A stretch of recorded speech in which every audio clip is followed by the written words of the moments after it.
अस्सलाम वालेकुम। आफाक फारूक की नए प्रोग्राम के साथ आपके सामने हूँ। मौजूद यकीनन पाकिस्तान है। मैं अमेरिकन पॉलिटिक्स को इस हद तक लेकर आऊँगा कि ओवरसीज़ पाकिस्तानियों को सिविल नाफरमानी के लिए तैयार किया जा रहा है। पहले तो मैं शर्मिंदगी का इजहार करूँगा कि अभी कायरो से पाकिस्तान के प्राइम मिनिस्टर तकरीर कर रहे थे किसी कॉन्फ्रेंस में। वो रोज़ एक कॉन्फ्रेंस में होते हैं, रात गए आते हैं, फजर के वक्त चले जाते हैं, क्योंकि हर तरफ दूध की नहरें बहना हो गई हैं। अभी फाइनेंस मिनिस्टर भी बता रहे थे कि जी प्रॉस्पेरिटी बस जस्ट क्या कहना चाहिए कि डोर अवे और थिंग्स लाइक दैट। तो वो उसमें जो उन्होंने नक्शा खींचा पाकिस्तान का प्राइम मिनिस्टर ने तकरीर में, मुझे बड़ी शर्मिंदगी हुई कि हम लोग बकवास करते हैं, झूठ बोलते हैं, और जो इलेक्ट्रॉनिक प्रोफेशनल मीडिया है वो इतनी प्रॉस्पेरिटी दिखा रहा है, उनकी किसी बात को कंट्राडिक्ट नहीं करता। जैसे अमेरिका में अगर प्रेसिडेंट कोई गलत बात करे तो चेक एंड फैक्ट के नाम से चीज़ें फ़ौरन सामने आ जाती हैं। तो यहाँ ऐसा कुछ सिस्टम नहीं है। वो अभी उर्दू कॉन्फ्रेंस के नाम पे जो धमाल पड़ते हैं कराची में, वहाँ एक मीडिया का सेशन भी हुआ था। तो वो क्लिप भी है मेरे पास कि मीडिया पर भी वहाँ गुफ्तगू हुई। जियो के लोग थे, वसूदुल्लाह खान थे, और वो खातून क्या नाम है उनका, मोहतरमा शिराजी बेगम साहिबा, जो बहुत बड़ी ट्रोलर हैं नवाज शरीफ की, मैं ज़्यादा नहीं कहूँगा। तो वहाँ वसूदुल्लाह ने एक कमाल जुमला कहा। उन्होंने कहा कि हज़रत अली का कौल है, कुत्ते के मुंह में जब हड्डी होती है तो वो भौंकता नहीं है। मैं आपको बहुत अरसे से बता रहा हूँ ना कि इश्तहारात की भरमार है। शाम होते ही इश्तहारात का मेला सज जाता है सरकारी इश्तहारों का। तो उसमें वो क्या बताएंगे? अब देखें ना, बज़ाहिर कितनी इम्पोर्टेंट बात है कि खातून मरियम नवाज जो हैं वो टाइम स्क्वायर मेरे शहर न्यूयॉर्क के मेन बिल बोर्ड पर कद्दे आदम तस्वीर, डिजिटल तस्वीर के साथ लगी हुई हैं और डिजिटल सिटी का ऐलान कर रही हैं। और यहाँ इंटरनेट चल ही नहीं रहा, और टेलीविज़न खुद दिखा रहे हैं कि इंटरनेट नहीं चल रहा। मैं आपसे पूरे यकीन से, ईमानदारी से कह रहा हूँ कि अभी मैंने अपना कंटेंट जो है मेन फ़ोन से दूसरे फ़ोन में ट्रांसफ़र करना था। मुझे 29 मिनट लगे वहाँ तक पहुँचाने में। मैं आपको बयान नहीं कर सकता कि मैं किस अजियत से भी गुजरा हूँ कि एक मैसेज दूसरी टेलीफोन में भेजने में 29 मिनट गिन कर। मरियम नवाज इतने लाखों डॉलर खर्च करके टाइम स्क्वायर के बिल बोर्ड उस पर डिजिटल ऐड आ रहा है। सबको पता है जो वहाँ अमेरिका वेस्टर्न वर्ल्ड से वाकिफ हैं उस ऐड की क्या कॉस्ट है। एक बार मैंने वो कॉस्ट बताई भी थी किसी मौके पर, पाकिस्तानियों ने जब चावल मारी थी सरकार पाकिस्तान ने। तो जब वहाँ पर ऐड आ रहा है और डिजिटल सिटी का क़याम हो रहा है तो इस मीडिया को दिखाना चाहिए था ना कि भाई इतना बड़ा कारनामा किया है कि अमेरिकन को मुतवज्जो किया जा रहा है। मगर यहाँ खबर नहीं दी, क्योंकि पता चल गया है कि ये एम्बैरेसमेंट है और लोग मजाक उड़ा रहे हैं, हंस रहे हैं कि जिस मुल्क में नेट की स्पीड 15 हो और खित्ते में सबसे कम श्रीलंका में 24 है, वहाँ पर डिजिटल सिटी बनाया जा रहा है। तो मोहतरम तकरीर में फरमा रहे थे कि हमारा यूथ अंडर 30 एज है, और नवाज शरीफ ने, मैंने तालीम के मैदान में जो प्रॉस्पेरिटी दिखाई उन्होंने कि हमने लाखों कितने 5 लाख नवाज शरीफ ने लैपटॉप बांटे और मैंने इतने बांटे, और तालीम का अशर मैं आपको परसों दिखा चुका हूँ। तो मैं उस पर ज़्यादा तो नहीं बोलूँगा। बात यह है कि सिविल नाफरमानी होगी कि नहीं होगी, तो मैं पहले ही बता दूँ कि सिविल नाफरमानी का ऐलान किया जा चुका है। मेरे पास वीडियो मौजूद है। हलीमा खान अमेरिका में तकरीर करके वो लड़का वीडियो पे दिखा रहा है, बहुत सुंदर देखा भी होगा टेलीफोन पर, कि वो कह रही हैं कि आप लोगों ने रेमिटेंस नहीं भेजना है किसी भी हाल में। तो मेरी हंसी निकल गई। और रेमिटेंस लोग यहाँ अपनी खुशी से भेजते हैं, इन्वेस्टमेंट करते हैं। यहाँ पाकिस्तानी अमेरिकन कितने हैं जो कभी करते थे भाग गए। सिर्फ अपने बहन भाइयों को, माँ बाप को, जो समझदार फर्माबरदार और अपने आप में गुम नहीं है, अब जिनके बीवी बच्चे यहाँ हैं, वो पैसे भेजते हैं। आपको यहाँ उनको रोटी खाने को देंगी, आप तो सिलाई की मशीन चला के 60 अरब रुपये बना लेती हैं। तो आम पाकिस्तानी बेचारा वो आपकी हिमायत भी करता हो तो वो पैसे नहीं रोक सकता, ये मुमकिन ही नहीं है उसके लिए। और कितनी देर रोकेगा, क्योंकि राना सनाउल्लाह ने कह दिया है कि खान साहब कहते हैं संडे तक अगर मुज़ाकरात में हमारी शराइत ना मानी जाए तो मुज़ाकरात ना किए जाए। फिर दूसरी तरफ खबर ये है, उनके ट्रोलर ये भी खबर दे रहे हैं कि खान साहब ने कहा मुज़ाकरात का सवाल ही नहीं पैदा होता। तो मैंने एक पीटीआई के बड़े इम्पोर्टेंट सोर्स से अपने पूछा कि यार कोई खबर ही दे दो कि क्या होने जा रहा है पीटीआई में। तो उन्होंने हंस के मैसेज में जवाब दिया कि सारे कार्ड बुक गए हैं, अब एक ही कार्ड के इंतजार में, डोनाल्ड ट्रंप के इंतजार में बैठे सब, जो आएंगे इमरान खान को रिलीज करवाएंगे और इमरान खान फिर अमेरिका से आज़ाद करवाएंगे। ये एजेंडा है, सबको पता है, ये डोनाल्ड ट्रंप को भी पता होगा।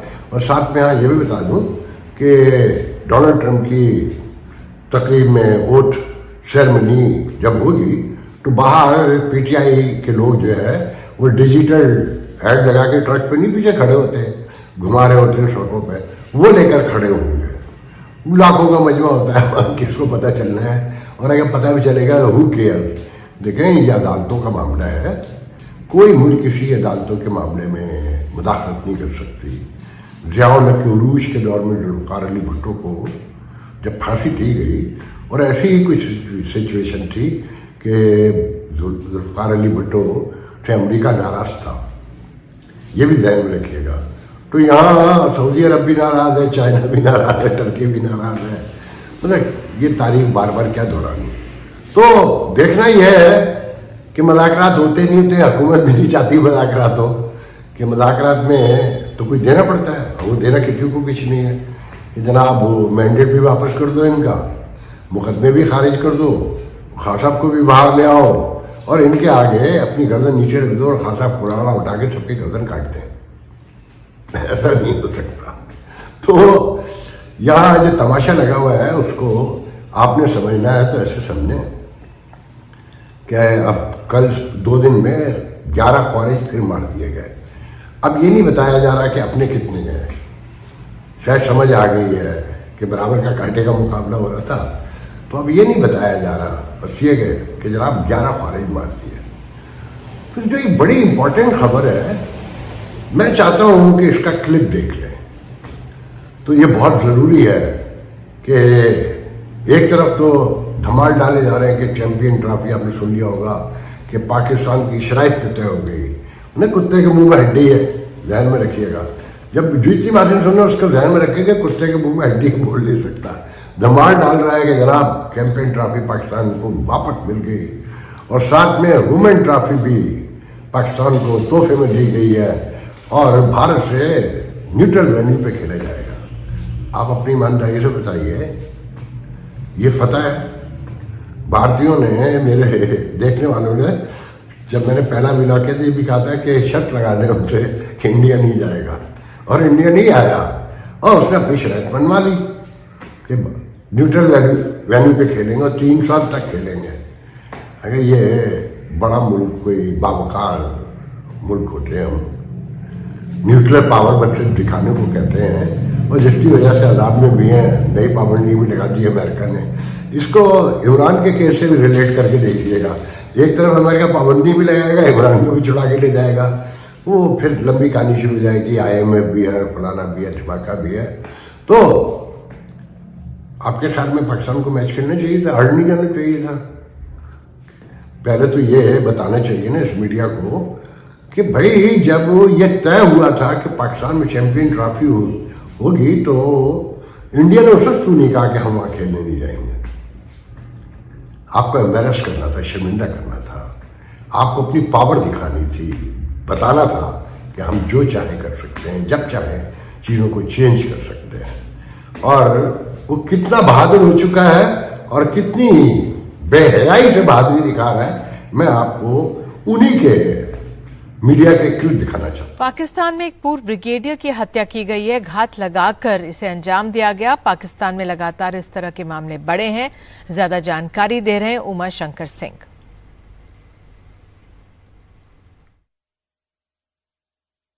पाकिस्तानी सेना के एक रिटायर्ड ब्रिगेडियर और अहम आईएसआई ऑपरेटिव आमिर हमजा की हत्या कर दी गई है। पाकिस्तानी मीडिया रिपोर्ट्स के मुताबिक ये हत्या सोमवार को झेलम जिले में की गई। हमजा की कार पर 4 अज्ञात हमलावरों ने ताबड़तोड़ गोलियां बरसा दी। ये सभी हमलावर मोटरसाइकिल पर सवार थे और हमले के बाद, हत्या के बाद वो मौका वारदात से फरार हो गए। पाकिस्तानी मीडिया रिपोर्ट्स के मुताबिक हमले के समय कार में हमजा की पत्नी साफिया और बेटी मुस्कान भी थी। ये दोनों भी हमले में घायल हुई हैं। हमजा पर हुए हमले का चश्मदीद उसका भाई मोहम्मद अयूब है, जो एक दूसरी कार में अपनी भाई की कार के पीछे आ रहा था। पुलिस में शिकायत उसी ने दर्ज कराई। पाकिस्तान पुलिस की तरफ से कहा गया है कि हमजा की किसी से कोई व्यक्तिगत दुश्मनी नहीं थी और हमलावरों ने कार से किसी सामान को लूटा भी नहीं। पाकिस्तानी पुलिस के मुताबिक ये एक टारगेटेड किलिंग है। सवाल है कि हमजा को किसने मारा। पुलिस अभी इस बात की पड़ताल कर रही है। वैसे आमिर हमजा का मारा जाना भारत के लिए एक अच्छी खबर है। वो इसलिए क्योंकि पाकिस्तानी सेना का ये पूर्व ब्रिगेडियर और आईएसआई ऑपरेटिव भारतीय खुफिया एजेंसियों की नजर में आतंकवादियों का सरगना था। ये 2018 में जम्मू और कश्मीर में हुए सुजवा आर्मी कैंप पर जो हमला हुआ था उसका मास्टरमाइंड था। सुजवा आर्मी कैंप पर हुए हमले में 6 भारतीय सैनिक मारे गए थे और 1 दर्जन से अधिक घायल हुए थे। आमिर हमजा ऐसा पहला पाकिस्तानी नहीं है जिसकी इस तरह से हत्या हुई है। पिछले कुछ समय में पाकिस्तान में कई ऐसी टारगेटेड किलिंग्स हुई हैं। जिसकी भी हत्या की गई है उसका संबंध किसी न किसी तौर पर जम्मू और कश्मीर में आतंकवादी हमलों से रहा है, आतंकवादी गतिविधियों से रहा है। पिछले साल नवंबर में लश्कर ए तोयबा के कमांडर ख्वाजा शाहिद उर्फ मियां मुजाहिद की हत्या कर दी गई थी। उसका शव पाकिस्तान के कब्जे वाले कश्मीर में एलओसी के पास मिला था। उसके सर को धड़ से अलग कर दिया गया था। ख्वाजा शाहिद भी सुजवा आर्मी कैंप हमले में शामिल था, ऐसा भारतीय एजेंसियों का मानना है। पिछले साल दिसंबर में ही अदनान अहमद नाम का एक और पाकिस्तानी जो है उसकी हत्या कर दी गई थी। अदनान अहमद का जो दूसरा नाम है अबू हंजाला था। हंजाला लश्कर ए तोयबा का एक हाई रैंकिंग कमांडर था और इसने जम्मू और कश्मीर में सेना के काफिलों पर कई हमले कराए थे। अक्टूबर 2023 में ही जैश ए मोहम्मद के एक और आतंकी शाहिद लतीफ की सियालकोट के एक मस्जिद में हत्या कर दी गई थी। शाहिद लतीफ 2016 में पठानकोट एयरबेस पर हुए फिदाई हमले का मास्टरमाइंड था। पाकिस्तान में हो रही ऐसी हत्याओं के लिए पाकिस्तान भारत की एजेंसियों पर सवाल उठा चुका है। इसी साल जनवरी में प्रेस कॉन्फ्रेंस कर पाकिस्तान के विदेश सचिव मोहम्मद साइरस सज्जाद ने भारत पर आरोप लगाया था कि वो पाकिस्तान की जमीन पर हत्याएं करा रहा है। एक रिपोर्ट के मुताबिक 2020 से अब तक करीब 20 ऐसी हत्याएं हो चुकी हैं। लेकिन यह पहली बार था जो जनवरी का प्रेस कॉन्फ्रेंस था जब पाकिस्तान ने आधिकारिक तौर पर ऐसा आरोप भारत पर लगाया। पाकिस्तान के शक का आधार दरअसल यही है क्योंकि जिस भी शख्स की हत्या हुई वो भारत के खिलाफ आतंकी योजनाओं में, आतंकी गतिविधियों में और आतंकी हमलों में शामिल था। भारत ने पाकिस्तान के इस आरोप को सिरे से खारिज कर दिया, कहा कि ऐसी उसकी नीति नहीं रही है और वो इस तरीके से हत्याएं नहीं कराता। ये देखा आपने, इतना बड़ा सानिया फिर हो गया। आपने कहीं मीडिया पर सुना किसी से? ये सिर्फ सोशल मीडिया पे ही आती हैं अब, क्योंकि ये मीडिया तो गले में हड्डी पड़ी हुई है, ये बोलेगा नहीं। और कोई कहीं से एक आवाज नहीं उठी। वो चुन चुन के मार रहा है। कैसे? चुन चुन कर। ब्रिगेडियर होने का आदमी। और वो इंडियन मीडिया खुद बता रहा है कि 20 लोग अब तक मारे जा चुके हैं। पहले भी ये खबरें छपती रही हैं बीबीसी में, ये पाकिस्तान में भी खबर आ चुकी है। बड़ी मुश्किलों से जब पैदल पे वाकयात हुए। और हमारी एजेंसियां क्या कर रही हैं मुझे बताने की जरूरत नहीं है। हमारे यहाँ सिचुएशन ये है कि कराची जैसे शहर तो अब ऑक्युपाइड कश्मीर, इंडियन कश्मीर की तरह है। अभी 2 दिन पहले मैं हैरान रह गया कि लियाकताबाद में, गुलबर्ग में और रिजविया सोसाइटी में इस तरह की कोई 2 दर्जन बस्तियों में रात गए घेर कर घर घर तलाशी हो रही थी। रेस्टोरेंट पे, घरों में और होटलों में बैठे हुए लोगों को अरेस्ट किया जा रहा था, पकड़ा जा रहा था। रिजविया सोसाइटी, गुलबर्ग, लियाकताबाद, ये उर्दू बोलने वालों की मिडिल क्लास बस्तियाँ थीं جہاں سے بہت بڑے بڑے نام نکلے ہیں, بہت پڑھے لکھے لوگ رہتے رہے ہیں اور اب بھی رہتے ہیں. وہاں گھر گھر تلاشی ہوتی ہے. آپ نے کبھی سنا ہے کسی سول سوسائٹی میں, کسی ماڈرن معاشرے میں کہ ایسے بستیاں کی بستیاں گھیر کر گھروں کی تلاشیاں لی جائیں؟ کوئی سرچ وارنٹ ہوتا ہے ان کے پاس؟ جہاں چاہو روک لو, پکڑ لو, لے جاؤ, غائب کر دو. اور خطرہ باہر سے, اور باہر سے جو اسے دیکھنے والا بھی کوئی نہیں ہے, کوئی پوچھنے والا بھی نہیں ہے. مجھے تو ڈر یہ ہے کہ کیا ملی بھگت میں مروایا جا رہا ہے. یہاں پر بھی بھارت کی بات مانی جا رہی ہے کہ پہلے ہم سب کو ماریں گے, ان سب کو ماریں گے جو کشمیر میں انوالو رہے ہیں, اور پھر تم سے صلح کریں گے. یہ خدا نہ خواستہ ایسا تو نہیں ہے. مجھے بہت ڈر لگ رہا ہے یہ کہتے ہوئے. مگر یہ کہنا چاہیے, کوئی تو بولے, کہیں تو سچ ہو, کم از کم کلیریفیکیشن تو دیں, انہیں اتنا کچھ تو کیا جائے. یہ کہیں کچھ تو بتائیں کہ یہ واقعات کیسے ہو رہے ہیں, اس کا ذمہ دار کون ہے.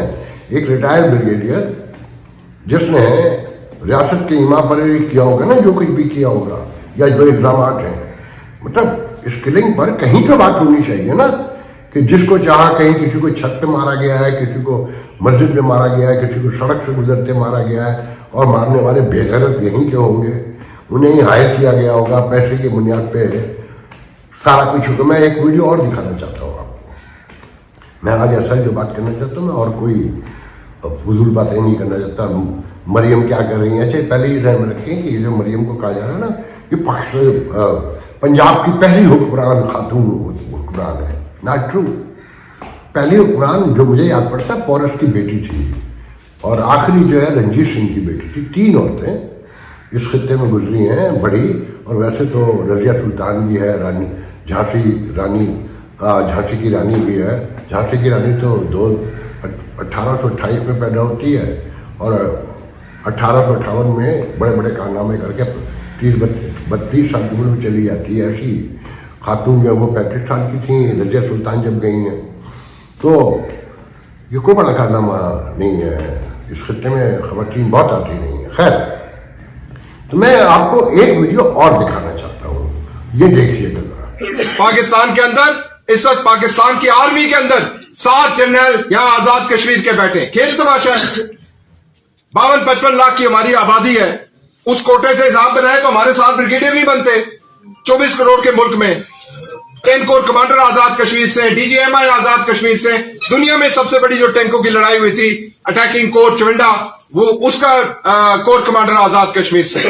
آدھے سے زیادہ ڈیفنس آزاد کشمیر کے 3-4 جنرلوں کے ہاتھ میں. اس قدر اعتماد اور عزت, اس کی کوئی دوسری مثال بھی ہمیں بتائیں دنیا میں, کہ دنیا کے کسی متنازع علاقے کو اس کے پڑوسی ملک نے, ہمسایہ ملک نے یہ عزت اور وقار عطا کیا, یہ بات دی ہو. کوئی ایسا ضلع نہیں ہے, کوئی ایسی تحصیل نہیں ہے جہاں سے 20 لوگ فوج کے اندر خدمات سر انجام نہیں دے رہے. آپ ان کو گالیاں دے رہے ہیں, آپ اپنے عزیز و اقارب کو گالیاں دے رہے ہیں. خدا کا خوف کریں, طریقے سے بات کریں, گفتگو کریں, اپنے نظریات کا پرچار کریں, اور ہمیں اپنے نظریات کا پرچار کرنے کا حق ہے خدا کے فضل و کرم سے. یہ اس نظریہ عقیدے کے لیے لاکھوں لوگوں نے جانیں قربان کی ہے اس نظریہ علاقے پاکستان پہ.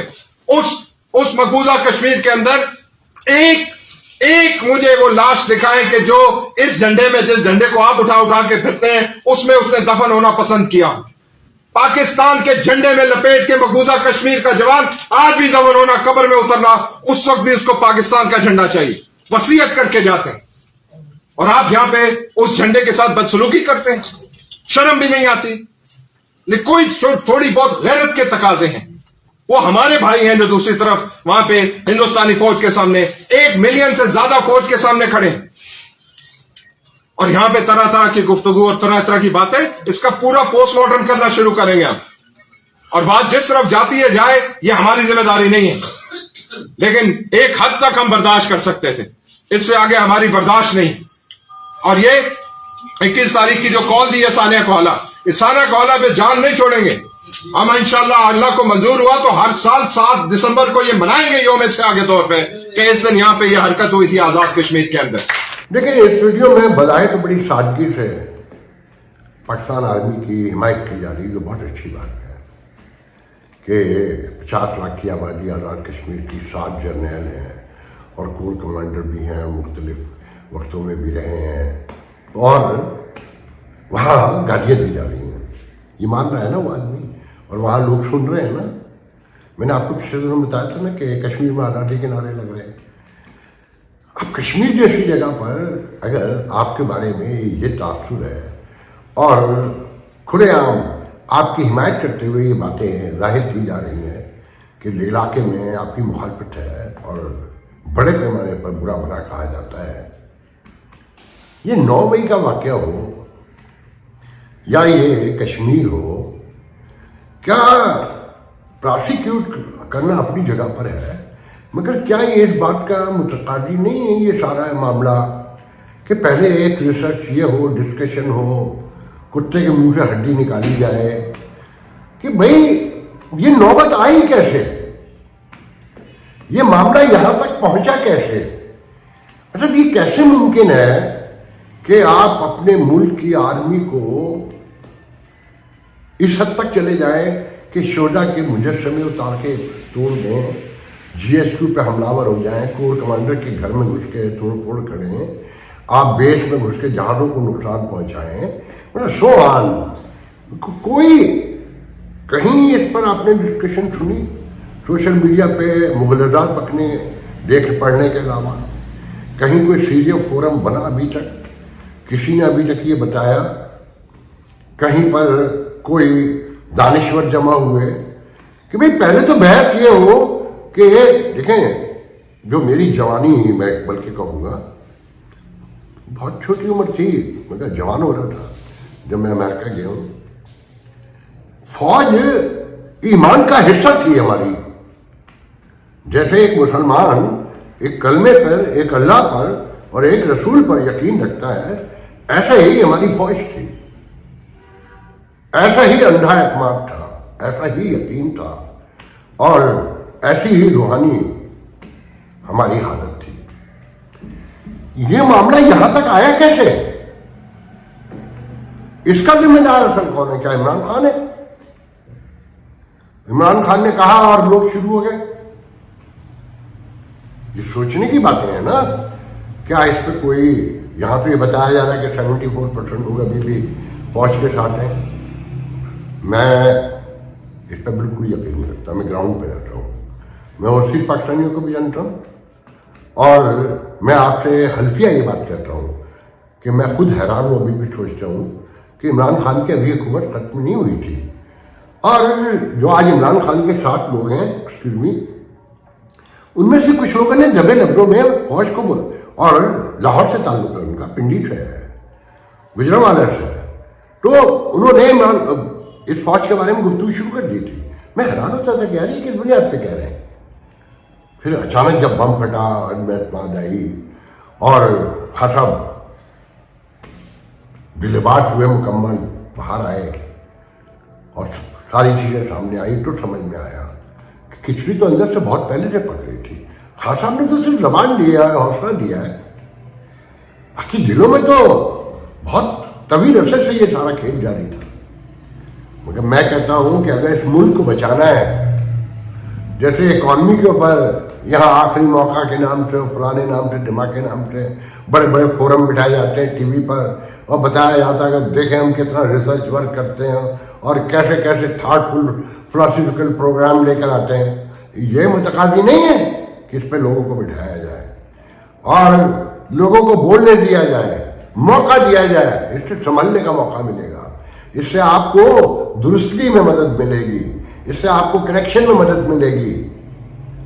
مگر آپ ایسا ہونے نہیں دیں گے کیونکہ ایگو, انا, ضد, خود غرضی, لالچ سب جب ایک جگہ جمع ہو جائیں تو اس سے تباہی آتی ہے. میں بار بار پھر ریپیٹڈلی کہہ رہا ہوں کہ جب تک یہ نہیں معلوم ہوگا کہ لوگ 9 مئی کو اس نوبت تک اترے کیوں. اب تو میں کارکنی نہیں مانتا ہجوم میں جانے والوں کو, جلسوں میں جانے والوں کو. احتجاج میں شوقین بھی ہوتے ہیں, دیکھنے والے بھی ہوتے ہیں, حمایت کرنے والے ہوتے ہیں. کارکن کی تعریف بھی الگ ہے. چلیں ایک لمحے کو مان لیتے ہیں وہ سب کارکن تھے, وہ اتنے اندھے تھے, اتنے بے عقل تھے اور باہر غیر ملکوں سے آئے تھے کہ خان صاحب نے ہدایات دیں, ان کے ساتھیوں نیچے تک پہنچایا اور لوگ چڑھ دوڑے. نہیں, یہ بہت پہلے سے دعویٰ پکڑا تھا. ایک کے بعد ایک پہ در پہ چیزیں جمع ہوتی جاتی ہیں نا، تب بڑا واقعہ ہوتا ہے. ایسے نہیں ہوتا کہ وقت کرتا ہے پرورش برسوں، ایسے نہیں ہو جاتے ہر ساتھ. تو جب تک آپ ان چیزوں پہ غور نہیں کریں گے یہاں کچھ نہیں ہوگا اور کوئی تبدیلی نہیں آئے گی. جھوٹ بولنے سے نہیں آئے گی. میرا جی کرتا ہے ایک گاڑی میں جو یہ کہتے ہیں مہنگائی کم ہو گئی انہیں گاڑی میں بھروں دکان دکان لے کر جاؤں اور ان سے پوچھوں گا بتاؤ جو تم ٹی وی پہ چلا رہے ہو کہ دال کا ریٹ بھی کم ہو گیا. پہلے دال کا ریٹ کم بتایا تھا، پھر بتایا کہ نہیں دال کا ریٹ کم نہیں ہوا ہے. مجھے آٹا سستا دکھا دیں، مجھے چینی گھی یا گوشت دکھا دیں، مجھے کچھ چیزیں دکھائیں نا. سبزی دکھا دیں، ٹماٹر دکھا دیں کہ 80 روپے کلو آ گیا یا 100 روپے بھی آ گیا ہو تو سمجھ میں آئے نا. مگر مسئلہ یہ ہے کہ یہاں چیک اینڈ بیلنس نام کی نا اپوزیشن ہے. اپوزیشن تو یہ بس خان کو چھوڑاؤ اور اسے اسمبلی میں ایسے پیسے چاہیے ہوتے ہیں، زیادہ نخرے دکھائیں گے ابھی بس ٹی وی کے گھر بیٹھ جائیں گے مگر مراد لیتے رہیں گے. اور ان کی بے شرمی کی آخری حد یہ ہے کہ لوگوں کی تنخواہ بڑھاتے ہیں 15%، 20% اور اس میں بھی ٹیکس شامل کر کے کاٹ لیتے ہیں اکثر میجر پیسہ. صوبائی اسمبلی کے رکن کی 76,000 سے 6 لاکھ روپے ہو جاتی ہے. وزیر کی تنخواہ 9 لاکھ روپے ہو جاتی ہے. مطلب کوئی تناسب نہیں ہے، بس جو دماغ میں آ گیا. بھائی ان کے باپ کی ریاست ہے، ان کے لیے بنائی گئی تھی. جب پھر سیدھی سی بات ہے اگر ایک ایم پی اے 5 کروڑ بھی نہیں کمائے گا بیچارہ تو 10 کروڑ روپے الیکشن میں کیسے خرچ کرے گا؟ کم از کم 10 سے 15 کروڑ روپے صوبائی الیکشن میں آج کل خرچ ہوتے ہیں. اور سامنے والا کہیں کسی مافیا کا بڑا حصہ ہے تو پھر تو 25 سے 30 کروڑ اور 40 کروڑ تک بات چلی جاتی ہے. اصل بات یہ ہے کہ جب تک آپ سب نہیں سوچیں گے اور اپنے طور پر اجتماعیت پیدا نہیں کریں گے تبدیلی جو بڑی دور کی بات ہے. آپ اسے بچا لیں جو بہت بڑی بات ہوگی. آج کے لیے اجازت دیجیے، انشاءاللہ کل گفتگو. اللہ ہو نہیں جاندا کرنا پیندا ہے، ہو نہیں جاندا کرنا جیون دے لئی مرنا پیندا. خون کی بیماریوں میں مبتلا، زندگی کے لیے ترستے ہوئے تھیلیسیمیا، ہیموفیلیا اور بلڈ کینسر کے مریض منو بھائی کے بعد اب آپ کی شفقت چاہتے ہیں. انہوں نے ملک کے لیے بہت کچھ کیا، آئیے ہم بھی ان کی سندس فاؤنڈیشن کے لیے کچھ کریں. منو بھائی کے مشن کو آگے بڑھائیں. تو پھر آئیں آپ بھی اپنی زکوٰۃ عطیات سندس فاؤنڈیشن کو دے کر بچائیے کسی بچے کی جان. یہ علی ہے. علی کو تھیلیسیمیا ہے. آج اسے اپنی سالگرہ پر بلڈ ٹرانسفیوژن کے لیے آنا پڑا. سندس فاؤنڈیشن گزشتہ کئی سالوں سے تھیلیسیمیا کے شکار ہزاروں بچوں کی زندگی میں امید اور خوشیوں کے رنگ بکھیر رہا ہے. بھی آپ اپنی خیرات، زکوٰۃ اور عطیات سندس فاؤنڈیشن کو بھجوا کر ان بچوں کی زندگی کے ٹمٹماتے چراغوں کو روشن رکھیں.